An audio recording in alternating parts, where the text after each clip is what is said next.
Welcome to Tweet of the Week.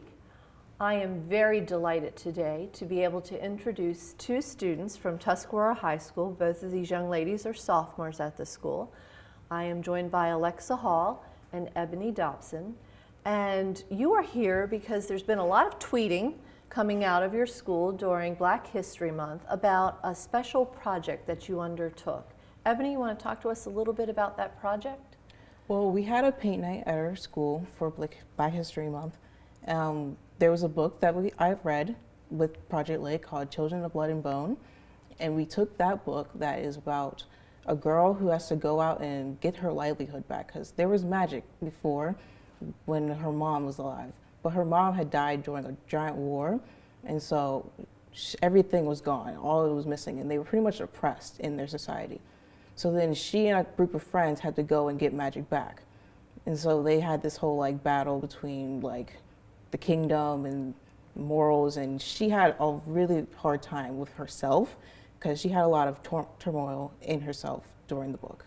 Okay, and so you said this book was part of Project Literacy, which I know there's a teacher at your school who is bringing in books that she thinks will really motivate and stir students to read, and this was one of those. Mm-hmm. And Alexa, you obviously were participating in part of the paint night, and you created this beautiful work of art. Do you want to talk to us a little bit about it and how it relates to the book? So in the paint night, I instructed other students. They may have not read the book, but we had presentations where we stopped and we talked about ancient gods of Africa. So as we were painting, we were learning, and the ocean represents the purple magic that the character has. Her name is Zelie. Her name is Zelie, yeah. And her white hair is how it represents her magic. When she has her magic back, her hair is white, and her staff is her weapon that she uses. Yeah. So you were the teacher that night. Yes. Trying to take people through how to create the painting and then how it tied into the book. And I'm assuming there were people there who had actually read the book that night to sort of talk about it as well. And this is beautiful. And how did you like trying to teach? It was a bit difficult at first, but as we kept on going, it became more relaxing because I enjoy art. So it was really comfortable. All right, and you had shared with me that painting isn't always your medium. Yeah. You shared some beautiful drawings and portraits that you have done. So I know you are a talented artist. So tell me, ladies, as you participated in reading this book, being a part of Project Literacy, and then this special evening where you gathered to do a paint night, what were some of the lessons that came out of this book, or what really touched your heart as you listened to this story? Well, the author, the way she wrote the book, it took society now and she threw it into the book, into their society. So when you read the book, you kind of could see how the parallels of how society for her kind of transferred into the book.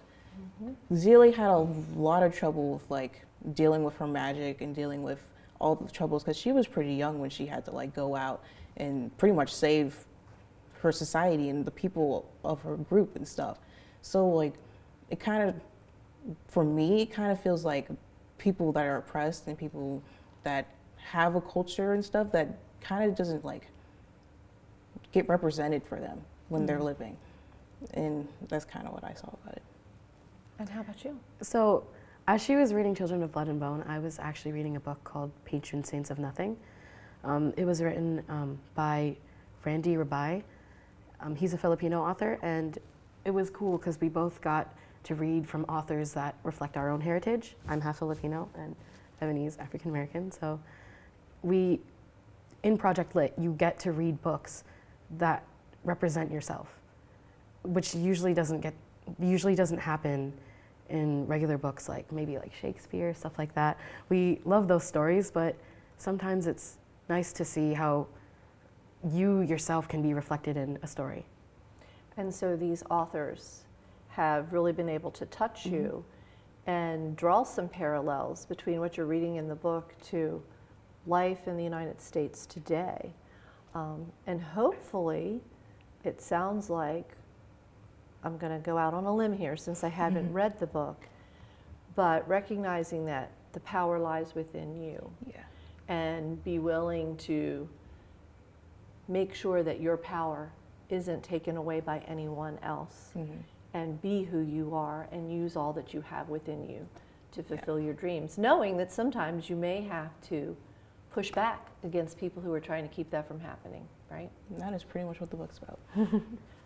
Well, I might read it anyway because it sounds like a fascinating story, Really should. as does the one you did. And so I want to thank you both for being willing to come and talk about this very special event that your school held around Black History Month. It sounds like Project Lit is really finding a way to let students find their voice through reading the stories, but then also now you've turned this into a beautiful artistic expression of the lessons you have learned. So I look forward to following you ladies on your journey in the next couple of years at Tuscarora High School. Thank you so much for joining me today. Thank you so much. The power of literature and the voice of our children. I want to thank the students who joined me today, and I hope that you realize you can read the tweet, but the real power lies beneath. So join us again for Tweet of the Week.